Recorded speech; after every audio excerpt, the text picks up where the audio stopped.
Sem dúvida, o processo civilizatório significa que a gente possa abrir mão de agredir o outro fisicamente e poder fazer uso da palavra. Não que ela não possa doer mais do que um soco, mas em tese seria algo mais evoluído, né? Nós temos isso, e o processo civilizatório é uma conquista para ser feita diariamente, é um trabalho diário de cada um, de uma comunidade e das comunidades que compõem uma nação, né? Então, volta e meia, nós vemos algumas expressões anticivilizatórias, né? Isso, de forma alguma, pode ser confundido. Bom, então, tá, vamos deixar assim, cada um faz. Não acontece. Não, não é isso. De forma alguma. O que eu estou dizendo é que tu me perguntavas lá no início sobre o efeito da segregação. Historicamente, a humanidade sempre tendeu a segregar as pessoas que, de alguma maneira, afetavam, incomodavam, né? Foucault trabalha muito isso na História da Loucura e muitos outros textos dele, né? De como nós isolávamos as pessoas a título de tratá-las, de cuidá-las ou de evitar que elas convivessem socialmente. Isso até hoje está presente. Tanto que nós temos o processo prisional, inclusive para adolescentes. Aqui em Lajeado já tivemos momentos com 14 adolescentes internados na fase. A palavra técnica é internação e não prisão, mas é uma prisão, né? Hoje estamos com um número menor. Temos alguns em semi-liberdade na casa em Santa Cruz e muitos aqui em Lajeado cumprindo medida socioeducativa em meio aberto. O que me preocupa é assim, ó, que as pessoas nos seus municípios não façam as leis serem cumpridas. E aí dizem que, então, a solução é mudar a idade penal. Se nós aplicarmos o que temos hoje de arcabouço legal, operacionalizarmos isso qualificadamente, nós não precisamos fazer essa mudança. Esta mudança, então, tem a ver precisamos. também com o relapso social de termos que executar? A violência brasileira ela se manifesta de várias formas. Por exemplo, só agora as pessoas estão indo à rua, e a classe média, diga-se de passagem, está indo à rua, protestar por uma série de mazelas que estão acontecendo, de descalabro, de desleixos. Mas se ficou até agora assim, de certa forma, porque nós permitimos que isso acontecesse. Então, a violência ela pode se dar de várias expressões, fazendo com que ela se volte contra ti ou contra o outro. Então, ora nós queremos atingir alguém por acharmos que aquilo que ela fez é merecedora do olho por olho, dente por dente, e às vezes até numa proporção ainda muito maior, vingativa, ou faz com que essa violência se volte contra nós, na medida em que nós ficamos alienados da precariedade das nossas instituições, da qualificação delas, e isso tudo se volta contra nós. Precariedade na segurança, precariedade na rodoviária, nos transportes, na saúde, na educação.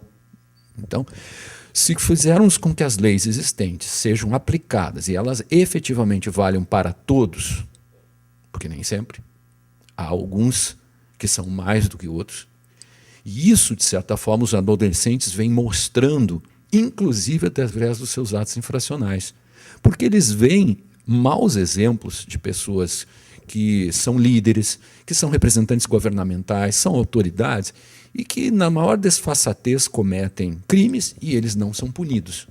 Então, eles podem chegar a pensar que, bom, se eles fazem e não acontece nada, por que eu não vou fazer também? E eles driblam, e eles tentam, o próprio do adolescente, o desafio. Então, eles também, nessa inserção do ato infracional, eles tendem a trabalhar isso como uma espécie de desafio ao que está estabelecido judicialmente. A estrutura investigatória, a estrutura repressiva, a estrutura que vai operar a justiça. Então, essas coisas, se a gente perde a compreensão e reduz a elas a pura e simples aplicação de uma penalidade mais grave, mais contundente, nós não vamos resolver nossos problemas, em absoluto. Não vamos resolver nossos problemas. Nós vamos aumentá-los, inclusive. É típico da falta de conhecimento e de propriedade. Isso é óbvio. Mas aí eu levanto uma pergunta técnica, Carlos. Mas é óbvio para nós, David. Sim, eu entendo. Não para a nossa população. Claro que não, e é verdade. Isso não. Agora, tu pegas o seguinte, suponhamos que pegamos um adolescente aos 16 anos e ele mata alguém, certo? Mata, vai lá roubar tal e mata. Latrocínio. Como é que fica neste caso, Carlos? Como é que fica nesse caso? Provavelmente ele, se flagrado, ele vai ter uma internação provisória, que é também na fase, vai cumprir a sua medida em meio fechado, socioeducativo em meio fechado, que se chama internação, também na fase, e ela vai seguir em tempo até 21 anos de idade. No Brasil, existem hoje 19 projetos que tendem a fazer esse elastério temporal, qual seja entre os 18 anos até os 21 anos, que é a medida final de qualquer medida socioeducativa, aumentar para até 10 anos depois do cumprimento do delito. Tem 19 projetos na Câmara, no Congresso Nacional. O deputado relator é o deputado Vieira da Cunha, e eu ouvi uma entrevista dele que há, no meio político, querendo que este jovem, se cometer um delito de altíssima gravidade, como um latrocínio, como um homicídio qualificado, por exemplo, que ele fique em cumprimento de medida socioeducativa até 10 anos. Há prazos menores, 5, 3, 8, mas o maior, 10 anos. O que também é algo absurdamente nefasto. Por quê, David? Porque nós estamos, de qualquer maneira, na base, confundindo uma pessoa, um jovem em transformação, em desenvolvimento, com aquele que já teve elementos de desenvolvimento. Pode ser 18, 20, eu particularmente me agradaria a mudança da idade penal, não para 18, para 20 anos. E que nós reformulássemos o próprio Estatuto da Criança e do Adolescente, colocássemos mais medidas, como hoje nós falamos antes do programa, a justiça restaurativa, procedimentos de mediação, de comunidades sociais, enfim. Alguém ficaria de 19 anos, só para entender aqui, alguém, neste caso aí, 19 anos, ele estaria na fase, porque tem que cumprir até os 21 ou não? Ele estaria na fase até os 21 anos, dos 16 anos, dos 17, e ficaria na fase com 19 anos, com 20, até 21 anos. Mas, veja bem, nós não podemos imaginar que o sistema judicial, só porque o sistema policial assim deseja, que o sistema judicial fique absorvendo fatos, por exemplo, como um furto de garrafa PET de 2 refrigerantes, da mesma forma que ele tem que lidar com o homicídio, com o latrocínio. Então, vejam, hoje, o menor de 18 anos, o adolescente em conflito com a lei, ele está tão institucionalizado, ou está muito mais institucionalizado dentro do mundo criminal, das leis criminais, do que aquele que tem mais de 18 anos. Por quê? Porque, considerando cidades como Lajeado, hoje, um jovem que pratica um ato infracional e chega a ingressar no sistema, em questão de menos de 30 dias, ele já está cumprindo a medida socioeducativa dele. Coisa que uma pessoa que tem mais de 18 anos, ele, para cumprir uma pena, muitas vezes, depois do fato praticado, demora 2, 3, 4, 5 anos. Então, é um absurdo. É uma falta de consciência, de conhecimento, de estudo, de enxergar a realidade e dizer, por exemplo, que aqui em Lajeado, o jovem ele tem no Estatuto da Adolescência, o Código Menorista, como se chama, o seu escudo de proteção e que nada acontece com ele, ou numa linguagem bem rasteira, não vai dar em nada. Ao contrário, as instituições públicas aqui em Lajeado, isso vale também para as duas polícias, a militar e a civil, o Ministério Público, que é essa área da infância e juventude que cabe a mim momentaneamente fazer, a área do CREAS, liderada pelo Sérgio, e o Judiciário hoje, na infância e juventude, pelo Dr. Johnson, todo ele está hoje unido e executando uma política de atendimento ao jovem que jamais ela pende para um retribucionismo, jamais. Ela atende tanto o jovem que primeiro se preocupa com a sua formação psicológica, com a possibilidade que ele tem de ser imediatamente reinserido na sociedade ou aqui conviver, com tratamento, com acompanhamento. E, junto com isso, a eventual medida socioeducativa. Aqueles que são da área jurídica e que se formaram no direito antes de 1985, eles vão lembrar que o Código Penal, antes de 85, falava no duplo binário, que era o cumprimento da medida de segurança e da pena junto. Hoje, de alguma maneira, se está na infância e juventude fazendo o que, de uma maneira muito mais sofisticada, o duplo binário. Dar a medida socioeducativa, mas não descurar e nem descuidar do acompanhamento psicológico desse jovem. Sérgio, é muito interessante isso que o Carlos está tocando, e eu lembro aqui que, por exemplo, no Antigo Egito, a pessoa era maior de idade, em torno de 14 anos. Os espartanos consideravam entre os 7 e 9 anos o menino um homem pronto para ser apto e treinado habilitado. apto, isso aí. Na Babilônia, era em torno de 16 anos. Eu até fui pesquisar e procurar e não consegui relevâncias maiores.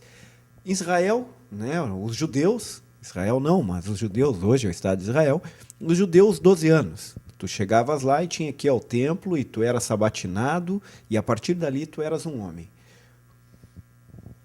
Por que? Estás trazendo exemplos do Médio Oriente. Sim. Eles não vão fechar Não, face não da vão. cultura com a comunidade Mas ocidental. a questão é o seguinte, tá? Só para essas pessoas nestes tempos, em outras eras, resolveram e acreditavam que estas eram as idades que pontuavam.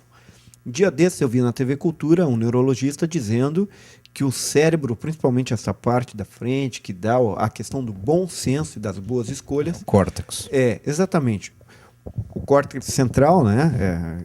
Não sei exatamente, tem que ter um neurologista para nos ajudar, frontal. Ele diz que só aos 21 anos. Aos 21 anos, as pesquisas têm mostrado que este ser humano está pronto, apto, já com seu cérebro formado de fato para essas decisões. Te pergunto, tu que és do meio psicanalítico, um homem que conhece Freud e Lacan como poucos, um lacaniano, diria assim, eu sempre provoco ele, e ele sabe o peso dessa provocação. Por que 18 anos, Sérgio? Por que não 16? Como tu mesmo lembraste, a gente poderia acrescentar aí alguns exemplos do mundo ocidental, né? A ideia de criança, ela vai surgir a partir do século XI. E a criança nos moldes como temos hoje, né, com esse aparato protetivo e de desenvolvimento, é a partir do século XVII. Do século XI ao século XVII, a criança passou a ter um estatuto na sociedade humana, não como um adulto em miniatura. No século XI, uma criança aos 7 anos de idade abandonava sua família e era entregue para uma outra para aprender um ofício. E ali pelos 12, 14 anos no máximo, ela poderia ou não voltar para sua família e já era considerada adulta. Não existia. A adolescência é uma invenção recente na humanidade. Então, durante muitos séculos, essa passagem era uma questão de idade, se trocava de modo de vestir.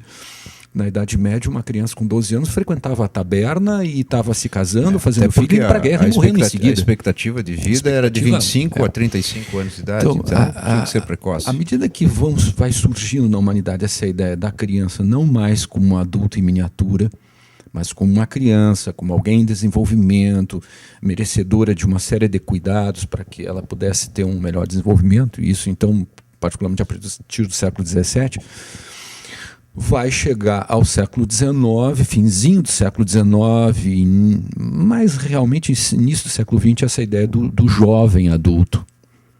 Né? E que, uma juventude, e que a partir da década de 50 do século passado, sim, surge a ideia de adolescência.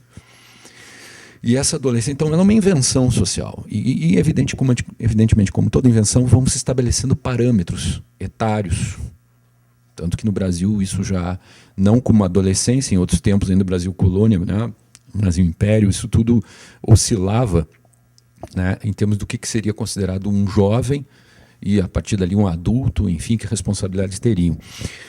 Evidentemente que nós estamos sempre indo atrás de corroborações científicas, né? Para não ficar numa empiria, num acho que, para dar sustentação àquilo que se legaliza, que se estabelecem como parâmetro legal e social. Algumas pesquisas da neurologia hoje apontam, né, nesse sentido, que é um desenvolvimento mais tardio. Né? Nós, diferentemente de um cavalinho, que uma hora depois do parto já está de pé, troteando junto com a sua mãe, precisamos de 9 meses, ou às vezes até um pouco mais, para nos levantar e caminhar, e para outras possibilidades esse tempo é muito maior. A nossa capacidade abstrativa ela vai estar mais desenvolta lá a partir dos 10, 11 anos de idade. Então, isso pode vir a corroborar uma ideia de que, bom, então nós não podemos responsabilizar tão plenamente assim essa pessoa. Eu penso que essas responsabilizações são necessárias e precisam estar de acordo com as possibilidades do sujeito, de seu desenvolvimento, da cultura, e também no sentido de oferecer a ele possibilidades outras, e não pura e simplesmente retribui olho por olho, dente por dente, ponto.